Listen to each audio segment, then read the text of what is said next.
Hi, my name is Toby and I'm a social work intern here at Community Outreach Ministries. Today I'm going to talk with you on how to save money on everyday expenses.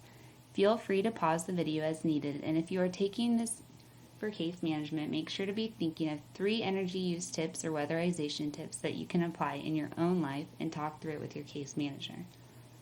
So let's get going. The first program we're going to be looking at is LIHEAP. So what is LIHEAP assistance? The mission of the Low Income Home Energy Assistance Program is to assist low-income households who have an energy crisis. This is a federally funded project administered by OCAC.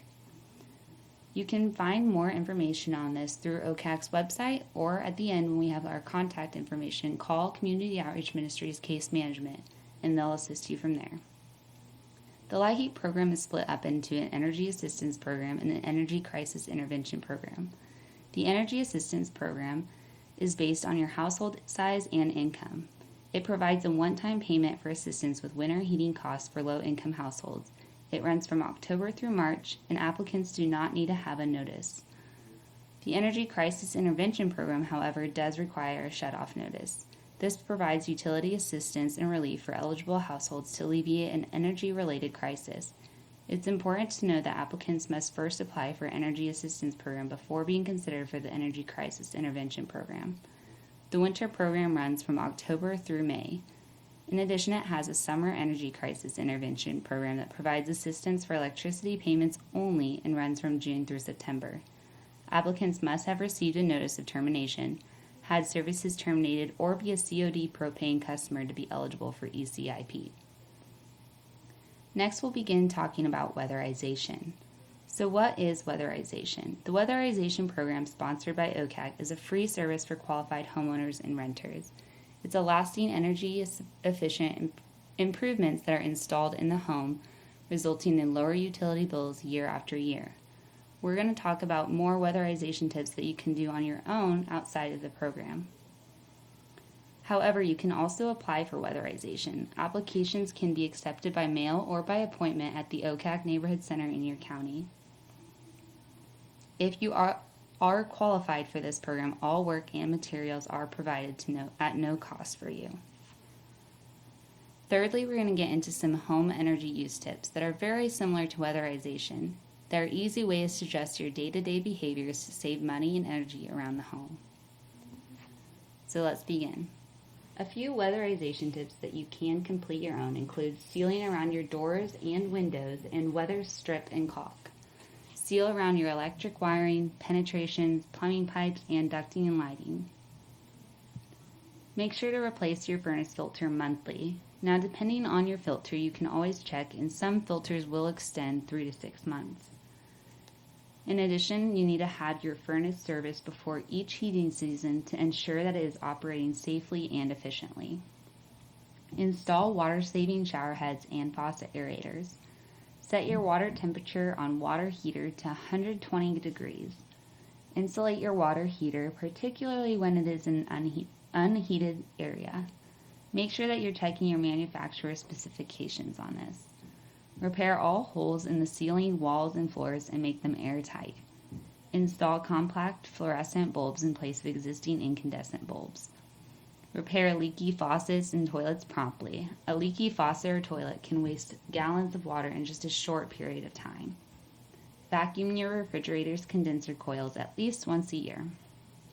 Keep your refrigerator temperature between 37 to 40 degrees and your freezer at 0 degrees. In addition, when replacing appliances, make sure to look for that Energy Star label, as this can save you money in the long run. Now we're going to be talking about home energy use. One good thing to make sure that you're aware of are peak rates. During peak use times, a higher consumer demand increases the cost to deliver and generate electricity. This means that there's certain portions of the day that using your electricity can cost you more money. Depending on your provider, a time of use plan may only be a good choice for savings if you are able to shift about 80% of that electricity usage to off-peak times. The best way to find out your fee schedule is to call your provider or visit their website. Your electricity bill may also divide your charges into peak and off-peak usage. Keeping these peak rates in mind, some other ways to avoid price spikes during peak rate times include running your large appliances like the dishwasher, your washing machine during off-peak times, turning off electronics when not in use, opening and closing your blinds to reduce heating and cooling costs, which we'll get into more, keeping your window and door insulation strong, setting your computer to hibernate mode when not in use, and installing a timer in your thermostat to turn off the heat or air conditioning when not in use. So some more tips on this are to keep your draperies and shades closed at night to reduce the coolness you may feel from the cold windows, and in warm weather to prevent solar heat gain from the window. You want to open your draperies and shades on your south-facing windows during the day to allow the warmth of the sunlight to enter your home. Keep your thermostats at 68 degrees or lower in the winter. For every degree lower, you may save about 3 to 5% monthly on your heating bill. This is the same for keeping your thermostat at 78 degrees or higher in the summer, as well as for every degree higher, you may save 3 to 5% monthly on your cooling bill. Use kitchen, bath, and other ventilating fans wisely. In just 1 hour, these fans can pull out of a house full of warm or cooled air. Turning fans off as soon as they have done their job will help you save some money. And just a reminder, make sure that you're always unplugging gadgets, turning off televisions, stereos, and computers when they're not in use. Now let's talk about laundry.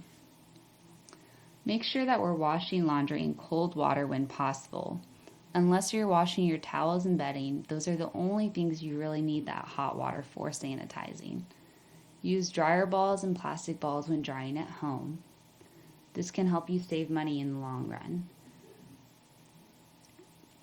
And also, in addition to using cold water, this can save between 20 and 40 cents per load. Make sure that you're drying your clothes when possible on a rack or some type of line. And in addition, to help save money, if you may live in an apartment or somewhere where it's just water is really expensive with your larger machines, you can build your own DIY wash bucket.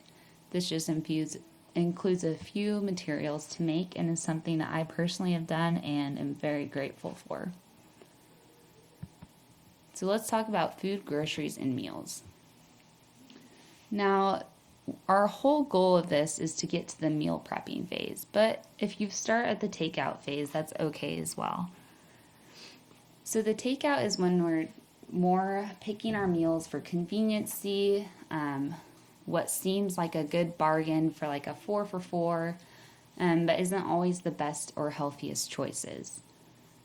Going from the takeout phase is the pre-made meal phase, which are meals that are maybe microwavable, still convenient, but a little healthier of options.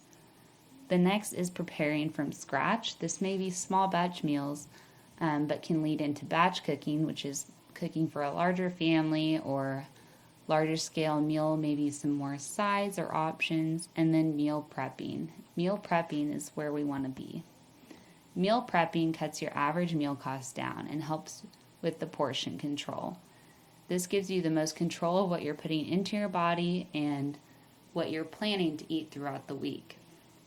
In addition, this can save you up to $1,500 a year. Up here on the right, you can see a meal planner. This is a pretty simple one with just your breakfast, snack, lunch, snack, and dinner, and is laid out for the whole week. There are other options to this, and you can even write your own. But if you find these online, you can just fill it out, even with recipes, ingredients you'll need, however you'd like to do it. Now, how can we save at the grocery store?